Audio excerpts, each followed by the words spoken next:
Doctor جب میری 70 سالہ ساس آمینہ بی بی کا ابارشن شروع کرنے لگی تو ان کی چیخوں سے میرا سانس گھٹنے لگا۔ وہ بیوہ ہونے کے 30 سال بعد حاملہ ہو گئی تھی۔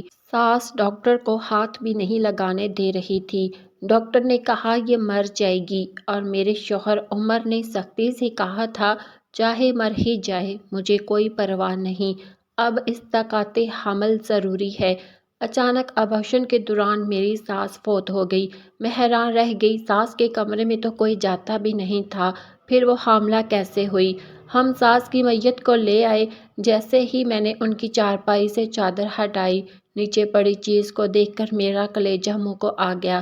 میں چیخ کر عمر کو بلا لائی کیونکہ میری ساس آمینہ بی بی تو 5 وقت کی نمازی اللہ اللہ کرنے والی پاک باز عورت تھی، لیکن آج ان کے چہرے پر ایک عجیب سا خوف تھا۔ عمر آج صبح گھر سے غصے میں نکلا تھا اور کہہ کر گیا تھا کہ وہ آج اصل سچ معلوم کر کے ہی رہے گا۔ دروازہ طوفان کی طرح کھلا اور عمر اندر داخل ہوا۔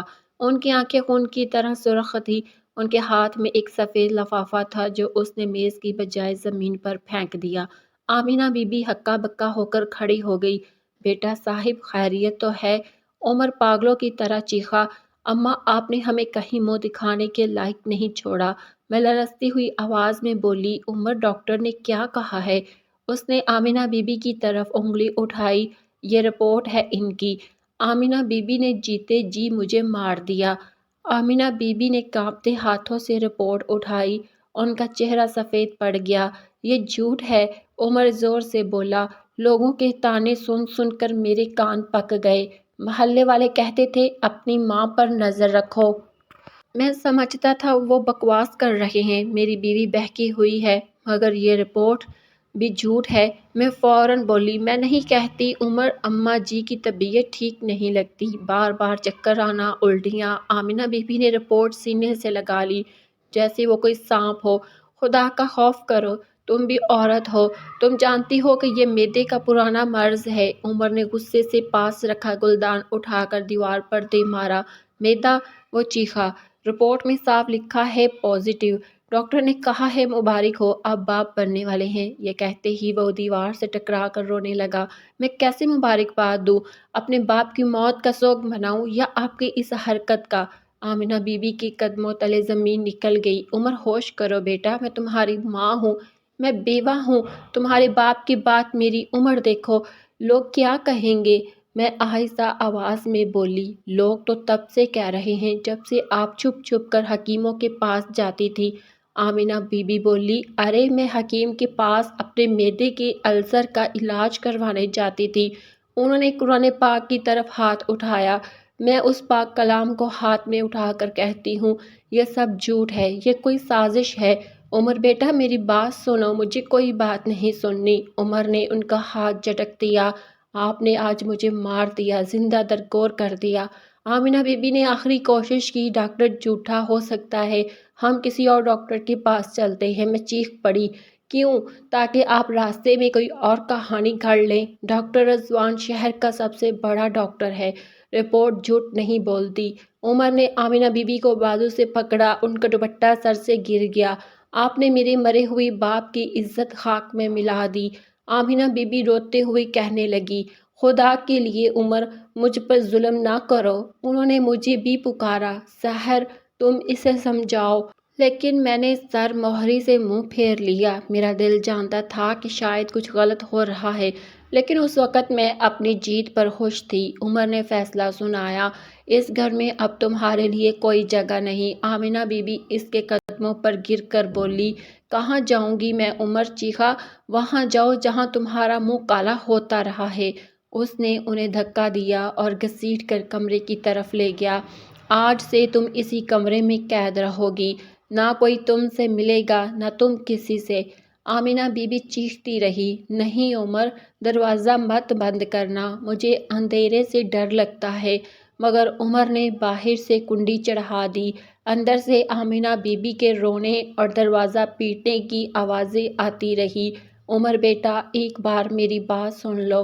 سحر، تم پر اللہ کی مار ہوگی، تم نے بے گناہ پر تہمت لگائی ہے۔ میں نے اپنے کانوں پر ہاتھ رکھ لیے۔ عمر صوفے پر گر کر سر پکڑ کر بیٹھ گیا۔ سب ختم ہو گیا، عزت، غیرت، سب۔ میں نے اس کے کندھے پر ہاتھ رکھا۔ ہمت رکھ کرو عمر، جو ہونا تھا وہ ہو گیا۔ عمر نے میرا ہاتھ جھٹک دیا۔ تم خوش ہونا، اب تم جیت گئی۔ اس کی بات میرے دل پر چوٹ بنی، مگر میں خاموش رہی۔ کمرے کے اندر آمنہ بی بی کی آوازیں آہستہ آہستہ مدھم پڑنے لگی، جیسے وہ اپنی بے گناہی ثابت کرتے کرتے تھک گئی ہو۔ اس رات مجھے نیند نہیں آئی۔ بار بار آمنہ بی بی کی آخری چیخ، تم پر اللہ کی مار ہوگی، میرے کانوں میں گونجتی رہی۔ اگلی صبح قیامت بن کر طلوع ہوئی۔ گھر میں گھٹن بھری خاموشی تھی۔ رات بھر کمرے سے سسکیوں کی آواز آتی رہی تھی، لیکن فجر کے بعد مکمل سناٹا تھا۔ عمر لاؤنج میں صوفے پر ہی بیٹھا تھا، ایک لمحہ بھی نہیں سویا تھا۔ ایش ٹرے سگریٹ کے ٹکڑوں سے بھری ہوئی تھی۔ میں اپنے بچے کو گود میں لیے کمرے سے نکلی۔ میرے قدم لڑکھڑا رہے تھے۔ آمنہ بی بی کی رات والی چیخ، تم پر اللہ کی مار ہوگی، میرے کانوں میں ایسے پگھل رہی تھی جیسے کسی گرم سریا انڈیل دیا ہو۔ میں نے خود کو سمجھایا، نہیں سحر، تم نے کچھ غلط نہیں کیا۔ تم نے اپنے شوہر کی عزت بچائی ہے۔ جو گناہ کرتا ہے اسے سزا تو ملتی ہے۔ میں نے ہمت کر کے عمر کی طرف دیکھا۔ عمر اٹھیں، صبح ہو گئی ہے۔ عمر نے سر اٹھائے بغیر ٹوٹے ہوئے لہجے میں کہا، ہمارے لیے اب صبح کہاں، ہمارے لیے تو نہ ختم ہونے والی رات شروع ہو چکی ہے۔ میں نے بات بدلنے کی کوشش کی، ناشتے کے لیے کچھ۔ وہ میری بات کاٹ کر بولا، بھوک مر گئی ہے۔ اس کی آنکھیں غصے اور جاگتے رہنے کی وجہ سے سوجی ہوئی تھی۔ وہ غصے سے بڑبڑایا، اور ہاں، اس کمرے کی طرف جانے کی ضرورت نہیں۔ اس نے آمنہ بی بی کے دروازے کی طرف اشارہ کیا۔ میرے سینے پر کسی نے جیسے پتھر رکھ دیا۔ لیکن عمر، وہ صبح سے بھوکی پیاسی ہے، وہ آپ کی ماں ہے۔ عمر زہریلی ہنسی ہنسا۔ ماں؟ اس نے میری آنکھوں میں آنکھیں ڈال کر کہا، اگر وہ ماں ہوتی تو اپنے مرے ہوئے شوہر کی عزت کا جنازہ نہ نکالتی۔ ماں ہوتی تو اپنے بیٹے کو یوں زندہ نہ مار دیتی۔ میں روکھے لہجے میں بولی، پھر بھی وہ بیمار ہے۔ وہ چیخ کر بولا، ہاں، بہت بیمار ہے، ایسی بیماری لگی ہے جس کا علاج صرف موت ہے۔ تم جاؤ یہاں سے سحر، مجھے ان کا ذکر بھی نہ سناؤ۔ میں بچے کو لیے کچن میں آ گئی۔ دل میں انجانی گھبراہٹ تھی۔ اسی لمحے دروازے پر دستک ہوئی۔ میں ڈرتے ڈرتے باہر گئی۔ سامنے رضیہ بی بی کھڑی تھی، محلے کی بزرگ عورت اور آمنہ بی بی کی قریبی سہیلی۔ انہوں نے پریشانی سے پوچھا، سحر بیٹی، سب خیریت؟ آج آمنہ بی بی نظر نہیں آئی۔ فجر کے بعد ہم تلاوت کرتے تھے، میں نے تو بہت انتظار کیا۔ میرے حلق میں کانٹے چبھنے لگے۔ وہ آمنہ بی بی کی طبیعت ٹھیک نہیں ہے، آرام کر رہی ہے۔ رضیہ بی بی فوراً چونک گئی۔ طبیعت ٹھیک نہیں؟ کل تو بالکل ٹھیک تھی۔ انہوں نے گھر کے اندر جھانکا۔ عمر غصے سے لاؤنج میں ٹہل رہا تھا۔ اور یہ عمر کو کیا ہوا ہے؟ مجھے تو کسی نے بتایا تھا کہ وہ کل ہسپتال گیا تھا، بڑا پریشان لگ رہا تھا۔ اس سے پہلے کہ میں کوئی اور جھوٹ گھڑتی، عمر خود دروازے پر آ گیا۔ اس کا لہجہ برف سے بھی زیادہ سرد تھا۔ رضیہ بی بی، آپ جائیں، آمنہ بی بی کو سخت انفیکشن ہو گیا ہے، ڈاکٹر نے کسی سے ملنے سے منع کیا ہے۔ رضیہ بی بی نے حیرت سے کہا، کیسا انفیکشن کہ میں آواز بھی نہ سنوں؟ مجھے اندر آنے دو، عمر نے تقریباً دھاڑتے ہوئے کہا۔ نہیں، آپ جائیں، ہمیں اور تماشا نہیں بنوانا۔ رضیہ بی بی اس توہین پر ٹھٹک کر رہ گئی۔ تماشا؟ عمر، ہوش میں ہو؟ یہ تمیز ہے بڑوں سے بات کرنے کی؟ وہ برا بھلا کہتی ہوئی چلی گئی۔ میں نے فوراً دروازہ بند کیا۔ عمر، آپ نے یہ کیا کیا؟ اب وہ پورے محلے میں باتیں کرے گی۔ عمر نے میرے بازو سختی سے پکڑ لیے۔ یہ سب تمہاری وجہ سے ہوا ہے۔ تم ہی کہتی تھی نا کہ آمنہ بی بی ٹھیک نہیں لگتی۔ ملی تسلی، پورا منصوبہ کامیاب ہو گیا۔ یہ کہہ کر وہ دوبارہ گھر سے باہر نکل گیا اور دروازہ زور سے پٹخ دیا۔ میں وہی دہلیز پر بیٹھ گئی۔ کچن میں گئی تو میری نظر الماری پر پڑی۔ آمنہ بی بی کی دوائیوں کی ڈبیاں رکھی تھی، وہی جن کے بارے میں وہ کہتی تھی کہ یہ معدے کے السر کی دوا ہے۔ میں نے کانپتے ہاتھوں سے ڈبیاں اٹھائی۔ وہ تقریباً خالی تھی۔ کیا رپورٹ واقعی جھوٹی ہو سکتی ہے؟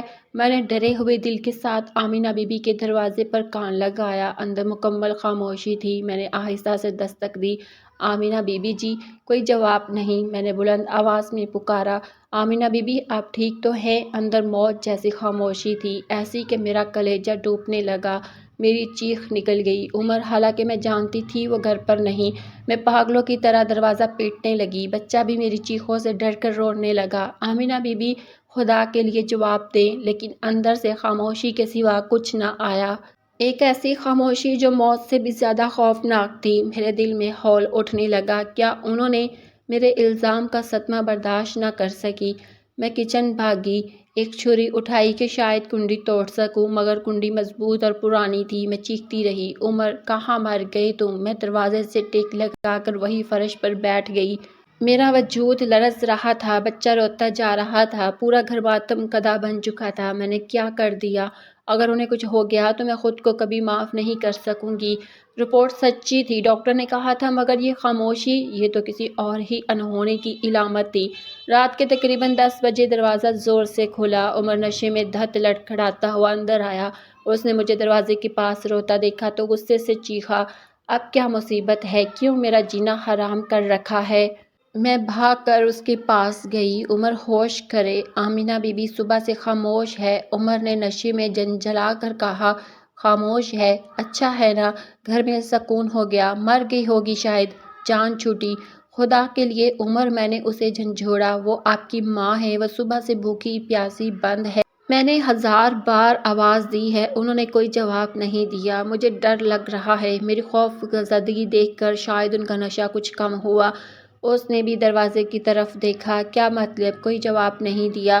میں صبح سے دروازہ پیٹ رہی ہوں، کوئی آہٹ تک نہیں آئی۔ عمر کے چہرے کا رنگ اڑ گیا، وہ لڑکھڑاتا ہوا دروازے کے پاس گیا۔ اماں، اس نے آہستہ سے پکارا، کوئی آواز نہیں آئی۔ اس نے زور سے دروازہ بجایا، اماں ڈرامہ بند کریں اور دروازہ کھولیں، مگر اندر مکمل خاموشی تھی۔ اب عمر کا غصہ خوف میں بدل چکا تھا۔ لعنت ہو مجھ پر، وہ چیخا، اس نے واقعی کچھ کر لیا ہے۔ چابی کہاں ہے؟ میں نے جیب میں ہاتھ ڈالا، چابی تو میں نے کل غصے میں باہر پھینک دی تھی۔ یہ سنتے ہی میرے اذہان خطا ہو گئے۔ باہر؟ ہاں، مجھے کیا پتا تھا یہ ہو جائے گا۔ عمر پاگلوں کی طرح دروازہ دھکے دینے لگا، توڑ دو اس دروازے کو۔ ہم دونوں پوری طاقت سے اس بھاری لکڑی کے دروازے کو دھکے مارنے لگے۔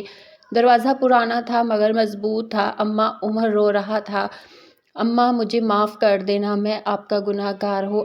اچانک اندر سے بہت مدھم آواز آئی، پانی! ہم دونوں ساکت ہو گئے، سانسیں سینے میں اٹک گئی۔ عمر نے دروازے سے کان لگا کر سرگوشی کی، اماں پانی! مر رہی ہو؟ آواز اتنی کمزور تھی جیسے کسی قبر کے اندر سے آ رہی ہو۔ وہ زندہ ہے عمر، میں خوشی سے چیخی۔ ہٹو سحر! عمر نے پوری طاقت سے دروازے پر پڑی کرسی سے قبضوں پر ضرب لگانا شروع کر دی۔ آ رہا ہوں اماں، میں آ رہا ہوں۔ 2-3 زوردار ضربوں کے بعد لکڑی ٹوٹی اور دروازہ دھڑام سے اندر گر گیا۔ اندر مکمل اندھیرا تھا۔ عمر نے جلدی سے لائٹ آن کی۔ سامنے کا منظر دیکھ کر ہماری روح کانپ گئی۔ آمنہ بی بی جائے نماز کے پاس فرش پر بے ہوش پڑی تھی۔ ان کا چہرہ درد سے اکڑا ہوا اور ہونٹ نیلے پڑ گئے تھے، آنکھیں چھت کو گھور رہی تھیں۔ ان کا ہاتھ ان دوات کی خالی ڈبیا پر تھا جو شیلف سے گری ہوئی تھی۔ اماں! عمر کا دل توڑ دینے والی چیخ پورے کمرے میں گونج گئی۔ وہ فرش پر گرے ہوئے اپنی اماں پر جھک گیا۔ میں آ گیا ہوں اماں! اس نے ان کا زرد چہرہ تھپ تھپایا، مگر آمنہ بی بی کا جسم سرد پڑ رہا تھا۔ میری نظر اس بکھری گولیوں اور خالی ڈبیوں پر پڑی۔ یہ وہی معدے کے السر کی دوا تھی جو وہ ہمیشہ ساتھ رکھتی تھی۔ یا اللہ! میرے منہ سے بے اختیار نکلا، عمر! انہوں نے ساری دوائیاں کھا لی ہیں۔ عمر نے جیسے خالی ڈبیا دیکھی، اس کا دماغ سن ہو گیا۔ نہیں! وہ پاگلوں کی طرح چیخا، اماں آپ ایسا نہیں کر سکتی، میری وجہ سے، میری گناہ کی وجہ سے۔ وہ اپنے بال نوچنے لگا، میں اپنی ماں کو مار ڈالا، میں قاتل ہوں۔ عمر ہوش کرے، میں نے اسے جھنجھوڑا، حالانکہ میرے اپنے ہاتھ پاؤں کانپ رہے تھے۔ ابھی وہ سانس لے رہی تھی، ہمیں فوراً ہسپتال لے جانا ہوگا۔ ایک لمحے میں عمر کا نشہ، غصہ سب ختم ہو گیا، صرف خوف اور ناقابل بیان پچھتاوا رہ گیا۔ ہاں، ہسپتال! اس نے فوراً آمنہ بی بی کو اٹھا لیا، ان کا بے جان سر ان کے کندھے پر لٹک گیا۔ سحر! گاڑی کی چابی لاؤ جلدی! میں بھاگ کر چابی لائی اور ہم دونوں آمنہ بی بی کو لے کر گھر سے باہر دوڑے۔ رات کا اندھیرا اور محلے کا سناٹا ہمارے خوف میں مزید اضافہ کر رہا تھا۔ ہم نے انہیں گاڑی کی پچھلی نشست پر لٹایا۔ عمر دیوانوں کی طرح گاڑی چلا رہا تھا، اس کی آنکھوں سے آنسو بہہ رہے تھے۔ اگر انہیں کچھ ہو گیا سحر، تو میں تجھے زندہ نہیں چھوڑوں گا۔ یہ سب تیری وجہ سے ہوا ہے، تو نے میرے کان بھرے تھے، تو نے میری جنت مجھ سے چھین لی۔ میرا دل چاہا چیخ کر کہوں کہ صرف میں نہیں، تم بھی برابر کے شریک ہو، مگر یہ لڑنے کا وقت نہیں تھا۔ میرا اپنا دل بھی جرم کے بوجھ تلے دب گیا تھا۔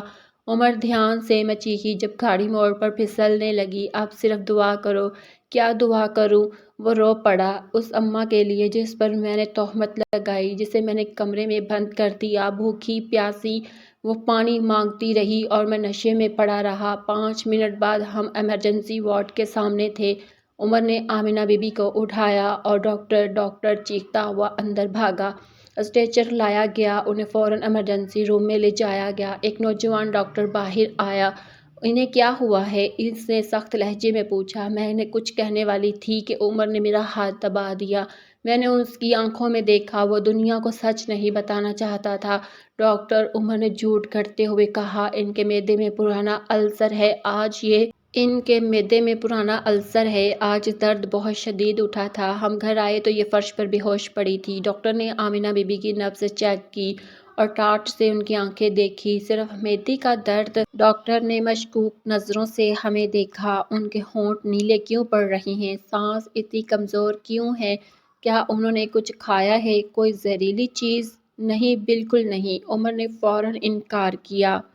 یہ صرف درد کی وجہ سے ہے۔ آپ پلیز ان کا علاج شروع کریں۔ میں نے دیکھا کہ عمر نے چپکے سے آمنہ بی بی کی دوائیوں کی خالی ڈبیاں جو وہ گھبراہٹ میں اٹھا لایا تھا، وہ اپنی جیب میں ڈال لی۔ ڈاکٹر نے نرس کو آواز دی، جلدی ان کا اسٹمک واش کی تیاری کرو اور آئی وی لائنز لگاؤ۔ حالت بہت خراب ہے۔ یہ صرف درد نہیں لگ رہا، یہ واضح طور پر اوور ڈوز یا پوائزننگ کا کیس ہے۔ نہیں ڈاکٹر، عمر پھر چیخ اٹھا، آپ اسٹمک واش نہیں کر سکتے، یہ بہت کمزور ہے۔ ڈاکٹر نے عمر کو گھور کر دیکھا۔ دیکھیے، آپ ہمیں ہمارا کام کرنے دیں۔ اگر آپ نے کچھ چھپایا تو مریض کی جان جا سکتی ہے، اور جس حالت میں یہ آئی ہے لگتا ہے مجھے پولیس کو بھی اطلاع دینی پڑے گی۔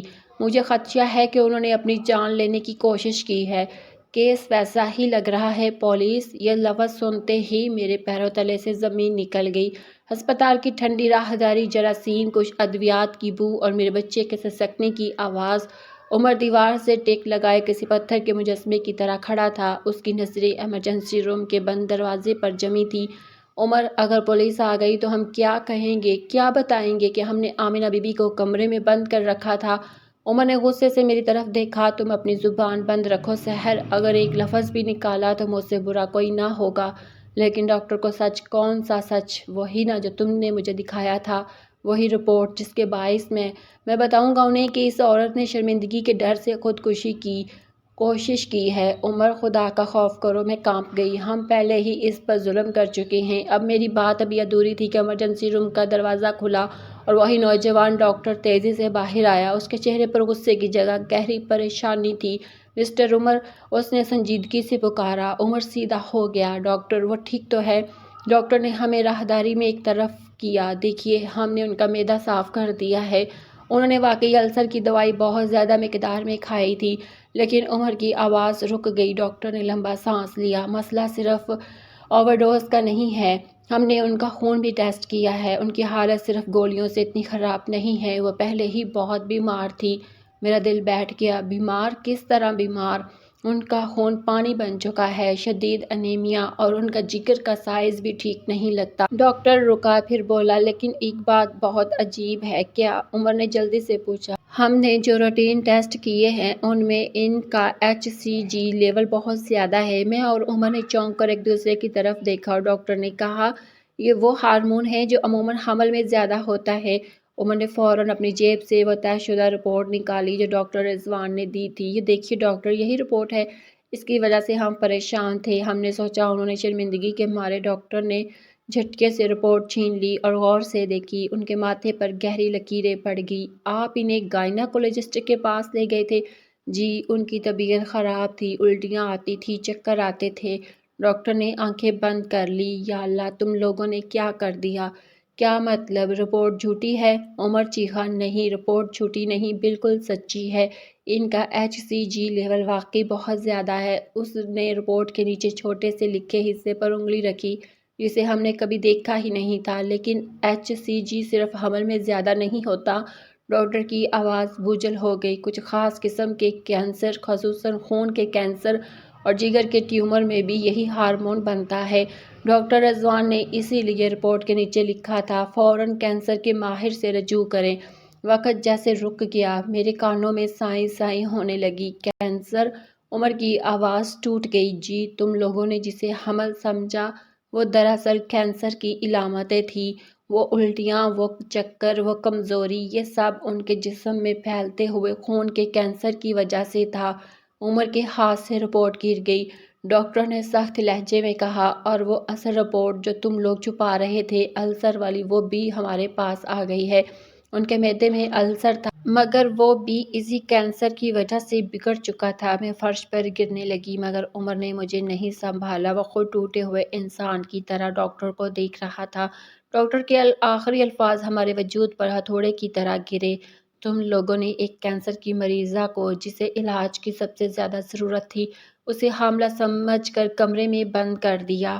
ڈاکٹر نے بلند آواز میں کہا، تم لوگوں نے ایک کینسر کی مریضہ کو، جسے علاج کی ضرورت تھی، حمل سے سمجھ کر کمرے میں بند کر دیا۔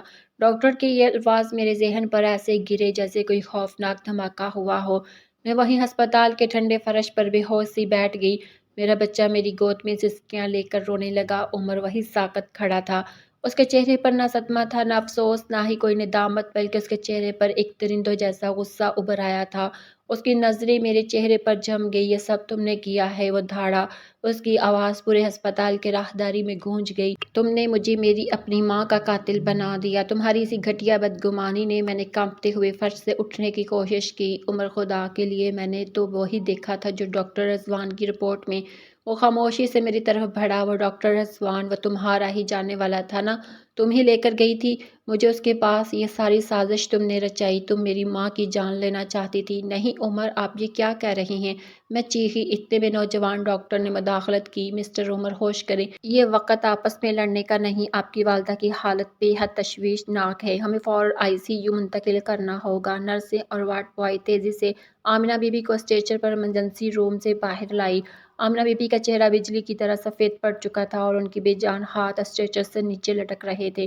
عمر نے ایک لمحے کے لیے انہیں دیکھا، پھر نفرت سے منہ پھیر لیا۔ آمنہ بی بی کو ICU کے بند دروازے کے پیچھے لے جایا گیا۔ ہم ایک بار پھر اس راہداری میں تنہا رہ گئے۔ اب خاموشی پہلے سے زیادہ خوفناک تھی۔ عمر زخمی اور ٹوٹے ہوئے لہجے میں خوف سے بڑبڑا رہا تھا، کینسر نہیں، یہ ڈاکٹر جھوٹ بول رہے ہیں۔ وہ ڈاکٹر رضوان سچا تھا، میری ماں گناہ گار تھی۔ ہاں، یہ سب ملے ہوئے ہیں، یہ مجھے پاگل کرنا چاہتے ہیں۔ میں نے ہمت کر کے کہا، عمر، وہ ڈاکٹر سچ کہہ رہا تھا، ہمیں آمنہ بی بی کی بات پر یقین کر لینا چاہیے تھا۔ ہم نے گناہ کیا ہے۔ چپ۔ وہ پلٹ کر میری طرف چپکا اور میری بات پوری ہونے سے پہلے ہی ایک زوردار تھپڑ میرے چہرے پر دے مارا۔ ایک لفظ بھی مت بولنا اب۔ اس سارے فساد کی جڑ تم ہو۔ اگر میری ماں کو کچھ ہوا نا تو میں تمہیں زندہ گاڑ دوں گا۔ میں گال پر ہاتھ رکھے روتی رہی۔ میرا بچہ بھی میرے ساتھ روتا رہا۔ وقت گزرتا گیا۔ 1 گھنٹہ، 2 گھنٹے، رات ڈھل گئی۔ بچہ روتے روتے میری گود میں سو گیا۔ ہسپتال کی بینچ اتنی ٹھنڈی تھی کہ میرا جسم اکڑ رہا تھا، لیکن اس سے زیادہ سردی میرے دل میں اتر رہی تھی۔ فجر کے قریب ICU کا دروازہ کھلا۔ وہی ڈاکٹر باہر نکلا جس کا چہرہ اترا ہوا تھا۔ وہ کندھے جھکے ہوئے تھے۔ عمر، جو دیوار سے ٹیک لگائے کھڑا تھا، فوراً سیدھا ہوا۔ اس کی آنکھوں میں وحشت تھی۔ ڈاکٹر، آمنہ بی بی کیسی ہے؟ ڈاکٹر نے گہرا سانس لیا۔ مسٹر عمر، آپ کی والدہ۔ عمر کی آواز گھٹ گئی۔ کیا ہم انہیں نہیں بچا سکے؟ یہ جملہ میرے لیے ایک دھماکے جیسا تھا۔ ڈاکٹر نے افسوس سے سر ہلا دیا۔ ان کے اعضاء ایک ایک کر کے کام کرنا چھوڑ چکے تھے۔ کینسر آخری سٹیج پر تھا۔ سچ کہوں تو پچھلے 2 دن کی بھوک پیاس، صدمہ اور دواؤں کی زیادتی، سب نے مل کر ان کی آخری ہمت بھی ختم کر دی تھی۔ ان کے جسم میں لڑنے کی حالت ہی نہیں بچی تھی۔ میں نے اپنے منہ پر ہاتھ رکھ لیا تاکہ میری چیخ نہ نکل جائے۔ عمر نے ڈاکٹر کی بات سنی اور پھر وہ ہنسنے لگا، ایک آہستہ، خوفناک اور پاگلوں والی ہنسی۔ نہیں، تم جھوٹ بول رہے ہو۔ میری ماں مر نہیں سکتی، وہ تو حاملہ تھی۔ تم سب نے مل کر اسے مارا ہے۔ ڈاکٹر بے بسی سے کہا، آپ کو حقیقت تسلیم کرنا ہوگی۔ عمر کی ہنسی اچانک بند ہو گئی۔ وہ جھپٹ کر ڈاکٹر کے گریبان سے جا چمٹا۔ کہاں ہے وہ رپورٹ، وہ کینسر والی رپورٹ؟ مجھے ثبوت دکھاؤ۔ تم سب جھوٹے ہو، تم نے میری ماں کو مار دیا۔ ڈاکٹر نے خود کو چھڑایا۔ ہوش کریں مسٹر عمر، باڈی لینے کے لیے کچھ کاغذات پر دستخط کرنا ہوں گے۔ اس نے نرس سے موٹی فائل لی اور عمر کی طرف بڑھا دی۔ یہ ان کی فائنل فائل ہے، اس میں اس کی موت کی وجہ اور تمام ٹیسٹ رپورٹس موجود ہیں۔ عمر نے فائل جھپٹ لی۔ اس کے ہاتھ بری طرح کانپ رہے تھے۔ اس نے فائل کھولی نہیں، بس سینے سے لگا لی۔ عمر، میں رو کر بولی، آمنہ بی بی ہمیں چھوڑ کر چلی گئی ہے۔ عمر نے پلٹ کر میری طرف دیکھا۔ ان کی آنکھیں بالکل خالی تھیں، نہ غصہ، نہ دکھ، نہ کوئی احساس۔ وہ ایک پتھر کا مجسمہ لگ رہا تھا۔ وہ فائل مضبوطی سے پکڑے بغیر کچھ کہے راہداری میں آگے بڑھ گیا۔ عمر رکو، میں نے آواز دی مگر وہ نہ رکا۔ وہ ہسپتال کے اندھیرے کوریڈور میں گم ہو گیا۔ میں اپنے سوئے ہوئے بچے کو گود میں لیے ہسپتال کی سرد بینچ پر زندگی کی سب سے بڑی سچائی اور سب سے بڑے گناہ کے ساتھ تنہا بیٹھی رہ گئی۔ مجھے نہیں معلوم میں کتنی دیر یوں ہی بے بس حرکت بیٹھی رہی۔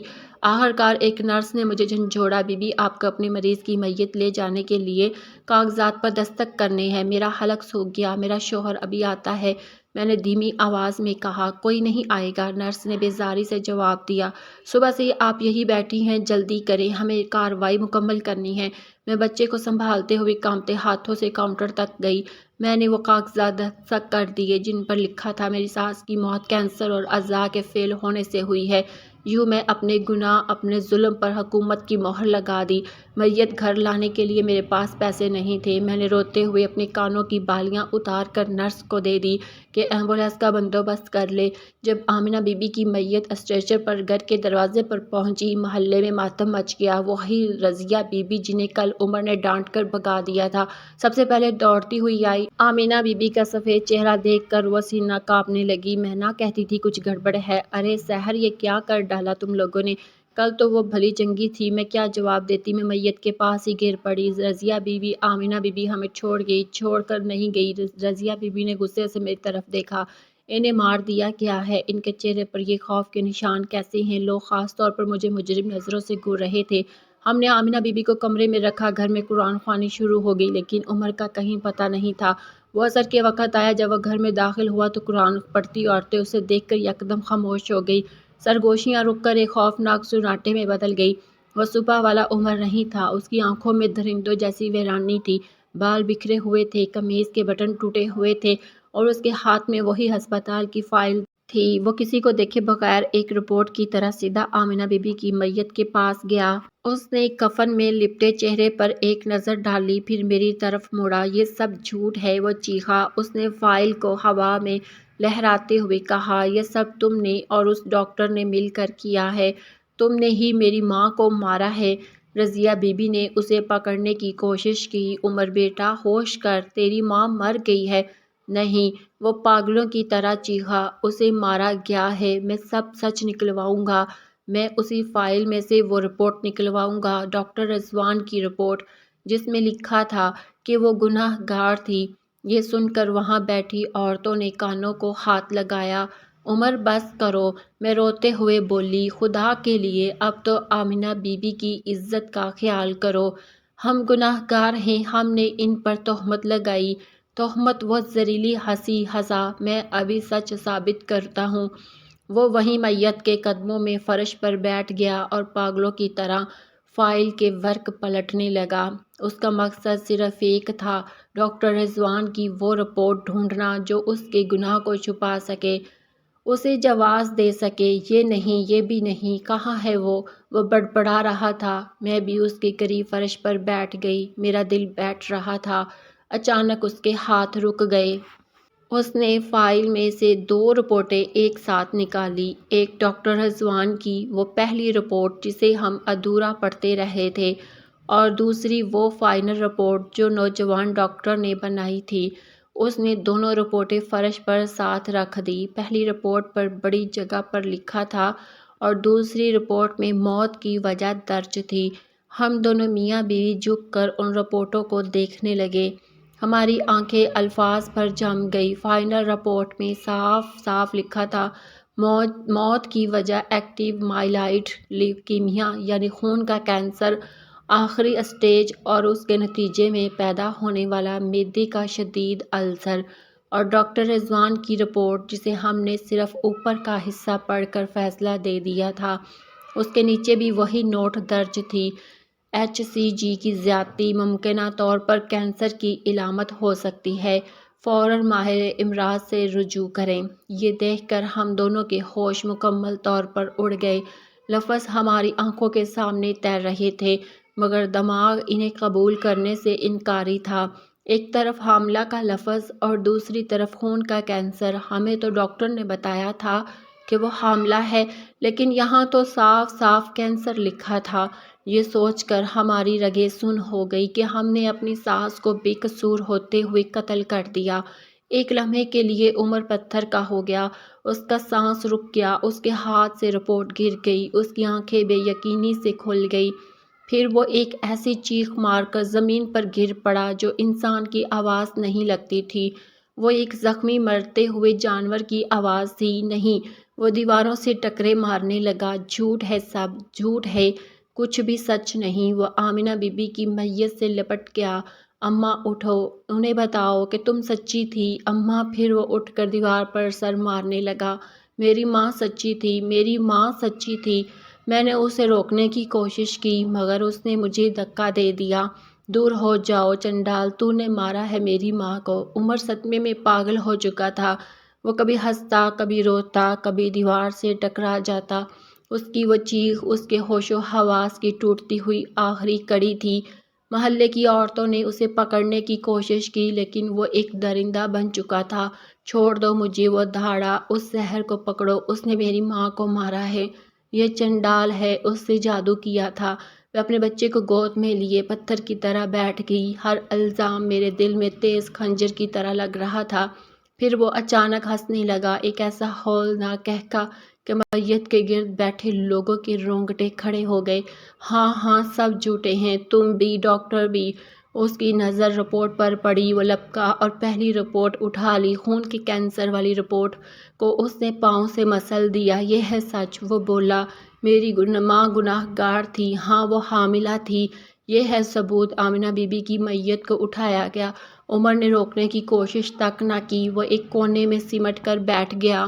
رپورٹ کو چومتا رہا، ہنستا رہا۔ وہ جھوٹ جسے اس نے پناہ بنا لیا تھا اسے حقیقت سے زیادہ محفوظ لگ رہا تھا۔ میں آخری بار آمنہ بی بی کا چہرہ دیکھنے کے لیے آگے بڑھی مگر رضیہ بی بی میرے سامنے کھڑی ہو گئی۔ دور رہ اس سے چنڈال، تیری نحوست نے اسے کھا لیا، اب اس کی لاش کو بھی نہ چھونا۔ میں وہیں زمین پر گر پڑی۔ اماں، مجھے معاف کر دو۔ تدفین کے بعد گھر میں قیامت جیسی خاموشی چھا گئی۔ رشتہ دار، محلے دار سب اپنے گھروں کو لوٹ گئے، ہمیں ہمارے گناہ کے ساتھ تنہا چھوڑ کر۔ گھر اب گھر نہیں رہا تھا، وہ ایک مزار لگ رہا تھا جہاں میری ساس کی بے گناہی اور میرے شوہر کی عقل دفن ہو چکی تھی۔ دن گزرتے گئے، عمر اب وہ عمر نہیں رہا تھا، وہ ایک جیتی جاگتی لاش بن چکا تھا۔ وہ آمنہ بی بی کے اس کمرے سے نہیں نکلتا تھا جسے ہم نے کبھی ان کا قید خانہ بنا دیا تھا، اب وہ اسی کمرے کا ہو کر رہ گیا تھا۔ فرش پر بیٹھا رہتا اور اسی ایک رپورٹ کو گھڑتا رہتا، نہ نہاتا نہ کچھ کھاتا۔ میں اس کے آگے کھانا رکھتی تو وہ پلیٹ اٹھا کر دیوار پر دے مارتا، لے جاؤ یہ زہر ہے، وہ چیختا۔ اسی نے پہلے میری ماں کو مارا، اب تم بھی مجھے مارنا چاہتی ہو۔ کبھی وہ رات کے پچھلے پہر اٹھ کر چیخنے لگتا، اماں پانی، وہ کچن کی طرف بھاگتا، گلاس میں پانی بھرتا اور خالی کمرے میں جا کر ہوا میں گلاس لہراتا، اماں پانی پی لو، میں لے آیا ہوں۔ پھر وہی فرش پر گر کر دھاڑے مار کر روتا کہ اس نے اپنی ماں کو پانی کے لیے تڑپایا تھا۔ میرا گناہ صرف اپنی ساس پر تہمت لگانا نہیں تھا، میرا گناہ اپنے شوہر کو اس جنون تک پہنچانا بھی تھا۔ گھر کا راشن ختم ہو گیا، کرایہ دینے کے پیسے بھی نہیں بچے تھے۔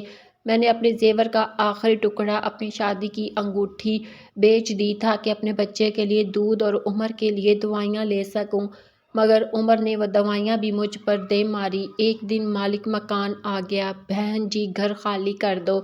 میں اس کے قدموں میں گر گئی، بھائی صاحب کہاں جاؤں اس پاگل شوہر اور چھوٹے بچے کو لے کر؟ وہ نفرت سے بولا، یہ میرا مسئلہ نہیں، تم لوگوں نے اس گھر کو نحوست زدہ کر دیا ہے۔ جس گھر میں ساس پر تہمت لگے اور وہ مر جائے، اس گھر میں فرشتے نہیں آتے، اور ویسے بھی تمہارا شوہر پاگل ہو چکا ہے، محلے کے بچے اس سے ڈرتے ہیں۔ اس نے ہمارا سارا سامان اٹھا کر گلی میں پھینک دیا۔ میں نے عمر کا ہاتھ پکڑا، عمر اٹھو، ہمیں یہاں سے جانا ہے۔ اس نے خالی نظروں سے میری طرف دیکھا، پھر مسکرا دیا، جانا ہے، چلو اماں کے پاس چلتے ہیں، وہ حاملہ ہے نا، ان کا خیال رکھنا ہے۔ اور میں ایک پاگل شوہر اور معصوم بچے کو لے کر سڑک پر آ گئی۔ میں نے ایک بے گناہ پر الزام لگایا اور اس کی سزا ہمیں اسی دنیا میں مل گئی تھی۔ کئی دن ہم نے سڑکوں پر مانگ کر گزارے۔ عمر کبھی مجھ سے چھپ کر بھاگ جاتا، کبھی آتے جاتے لوگوں کو مارنے دوڑتا۔ وہ اب میرے قابو سے باہر تھا۔ آخرکار اس تھر تھرتی رات کو جب میرا بچہ بھوک سے بلبلاتا تھا اور عمر اپنے پھٹے کپڑے دیکھ کر ہنس رہا تھا، میں نے وہ فیصلہ کیا جس نے میری روح بھی مار دی۔ اگلی صبح میں عمر کو گھسیٹتی ہوئی شہر کے پاگل خانے لے گئی۔ اسے اندر بند کر دے، میں نے ڈاکٹر سے کہا۔ میری آواز پر کوئی لرزش نہیں تھی، اس کے گناہوں کے ساتھ بس اتنا ہی کہہ سکی۔ جب نرس اسے اندر لے جانے لگی تو وہ چیخنے لگا، مجھے مت پکڑو، میری ماں بیمار ہے، سحر انہیں بتاؤ، سحر۔ اس نے آخری بار مجھے پکارا۔ اس کی آنکھوں میں ایک لمحے کے لیے جنون نہیں، صرف بے بسی تھی، لیکن میں نے منہ پھیر لیا۔ میں نے اسے وہیں چھوڑ دیا، بالکل اسی طرح جیسے ہم نے آمنہ بی بی کو اس کمرے میں چھوڑ دیا تھا۔ وہ دن ہے اور آج کا دن میں اپنے چھوٹے سے بچے کو لیے در بدر پھر رہی ہوں۔ میرا بیٹا اب 5 سال کا ہو گیا ہے۔ وہ مجھ سے اکثر پوچھتا ہے، امی ہم اپنے گھر کیوں نہیں جاتے؟ میں اسے کیا جواب دوں؟ ہمارا گھر تو اسی دن جل گیا تھا جس دن میں نے شک کا بیج بویا تھا۔ میں کبھی کسی درگاہ کے باہر، کبھی کسی پل کے نیچے اپنے بچے کو سینے سے لگا کر بیٹھی ہوتی ہوں۔ لوگ خیرات میں جو دے دیتے ہیں اسی سے اپنا اور اپنے بچے کا پیٹ پالتی ہوں۔ زندگی کا سب سے بڑا سبق مجھے تب ملا جب میں نے اپنی آنکھوں سے اپنی دنیا تباہ ہوتے دیکھی۔ شک، تہمت، جلد بازی، یہ وہ زہر ہے جو بنے بنائے گھر کو قبرستان بنا دیتے ہیں۔ ہم نے ایک معصوم بے گناہ عورت پر وہ الزام لگایا جس کا تصور بھی گناہ ہے۔ ہم نے خدا کے کاموں میں دخل اندازی کرنے کی کوشش کی۔ نہ جانے آخرت میں ہماری کیا سزا ہوگی، اور میرا دل ہر روز اس سوچ سے پھٹ جاتا ہے کہ نہ جانے آمنہ بی بی نے ہمیں معاف کیا ہوگا یا نہیں۔ اللہ حافظ۔